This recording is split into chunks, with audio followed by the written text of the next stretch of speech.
पहले सीपीएम, फिर अखिलेश यादव और अब कांग्रेस ने साफ साफ अयोध्या का न्योता ठुकरा दिया। इससे बीजेपी को हमलावर होने का मौका मिल गया। केंद्रीय मंत्री स्मृति ईरानी ने कहा कि कांग्रेस के नेताओं की बुद्धि भ्रष्ट हो गई है, तो मनोज तिवारी ने सोनिया गांधी को राम भजन गाने की सलाह दे दी है। बीजेपी के हमले के बीच कांग्रेस के कई नेता इस मुद्दे पर खुलकर बोलने से बच रहे हैं।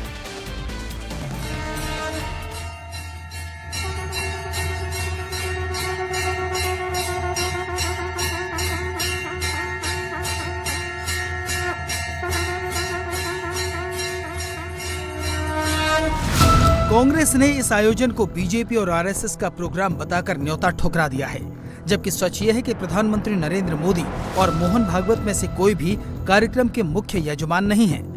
कांग्रेस हाईकमान ने अयोध्या का न्योता ठुकराया तो बीजेपी को मौका मिल गया। बीजेपी नेताओं ने कांग्रेस पार्टी को राम विरोधी कहने में कोई कसर नहीं छोड़ी। शुरुआत स्मृति ईरानी ने की। कांग्रेस पार्टी का प्रभु राम विरोधी चेहरा राष्ट्र के सम्मुख प्रस्तुत हो चुका है। यह आश्चर्य की बात नहीं कि सोनिया जी के नेतृत्व में जिस पार्टी ने कोर्ट में दस्तावेज दिया था कि भगवान राम का कोई अस्तित्व नहीं, उस कांग्रेस पार्टी के नेतृत्व ने पुण्य अयोध्या धाम में राम मंदिर में प्राण प्रतिष्ठा के आमंत्रण को ठुकराया। मैं इतना ही कहूंगी कि इंडिया अलायंस ने सोनिया जी के नेतृत्व में, कांग्रेस के नेतृत्व में बार बार सनातन धर्म की उपेक्षा की, अपमानित किया और अब इंडिया अलायंस के नेताओं द्वारा प्राण प्रतिष्ठा के पुण्य आमंत्रण को ठुकराना उनकी सनातन विरोधी सोच को दर्शाता है। बीजेपी के सांसद मनोज तिवारी तो एक कदम आगे निकल गए। उन्होंने चुटकी लेते हुए कहा कि राम तो सबके हैं, सोनिया जी को भी राम का भजन गाना चाहिए। सुप्रीम कोर्ट के निर्णय के बाद भव्य श्री राम मंदिर बना, न्यास को जिम्मेदारी दी गई। न्यास जन जन से 2-2 पैसे लेकर के 5-5, 10-10 रुपया लेकर के इतना बड़ा मंदिर बनाया है। और राम सिर्फ भाजपा के या आरएसएस के नहीं है, राम तो जन जन के हैं भैया। मैं याद दिलाना चाहता हूं, मेरा एक गीत आने वाला है, मैं आपसे आज शेयर करूंगा, सबके साथ शेयर करूंगा कि मां शबरी की प्रबल प्रतीक्षा मर्यादा के धाम। सोनिया जी को भी एक भजन गाना चाहिए राम जी का। वो इटली की भाषा में गा दें, अगर भारत की भाषा में नहीं गा सकती हैं, लेकिन गा दें, अच्छा लगेगा। वो पता नहीं क्यों राम जी से खिसियाई हुई। बीजेपी हमलावर है, वही कांग्रेस के नेताओं को अब इस मुद्दे पर जवाब देते नहीं बन रहा। कर्नाटक में कांग्रेस के मजबूत चेहरे और deputy chief minister DK Shiv Kumar इस सवाल पर चुप्पी साध गए। ज्यादा जोर दिया तो गेंद हाईकमान के पाले में डाल दी। Sir, Congress High Command have said that it is a Ram Mandir is a BJP event, so we don't want to go. They have declined the invitation. One second. Sir, the Congress High Command have said that we don't want to. Just one question, sir. Just one question, sir. On the Ram Mandir issue, sir. I don't want to comment. High Command will answer to all those things. High command के फैसले से असहज कांग्रेस के नेता समझ नहीं पा रहे कि वो इसका विरोध करें या समर्थन। यही झुंझलाहट राजस्थान कांग्रेस के नेता और पूर्व मंत्री गोविंद सिंह डोटासरा में भी दिखी। राम मंदिर के सवाल पर उन्होंने बीजेपी को ही घेरना शुरू कर दिया।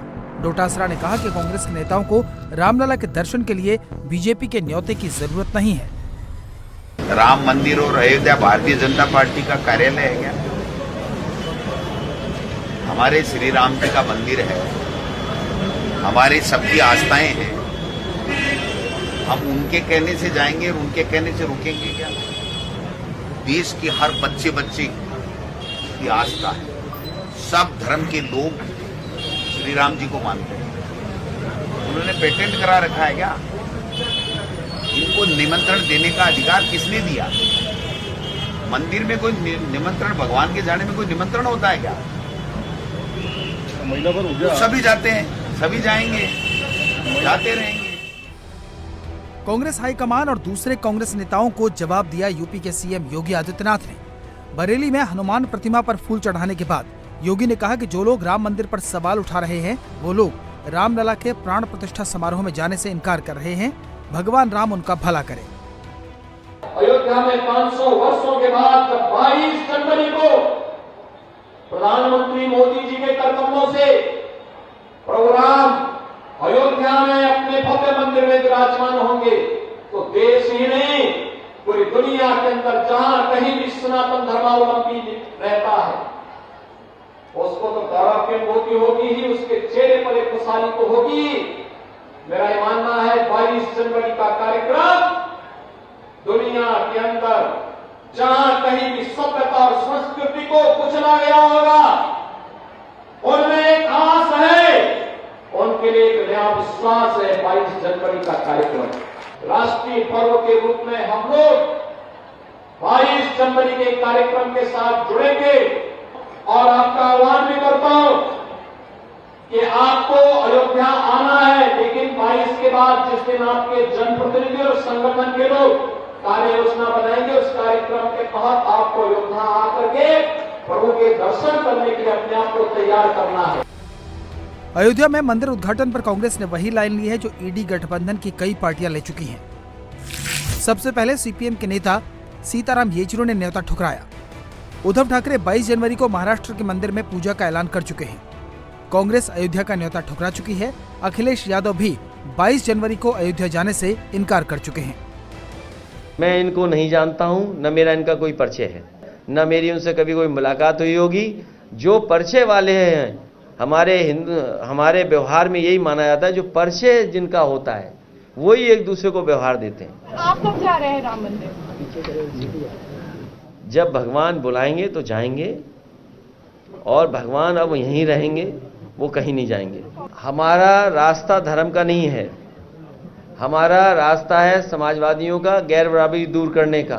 समाजवादियों को खुशी तभी होगी जब गरीब के घर में खुशहाली आएगी, गरीब के बेटे को नौकरी मिलेगी, तभी हम उसके घर में मानेंगे कि दिया जला है।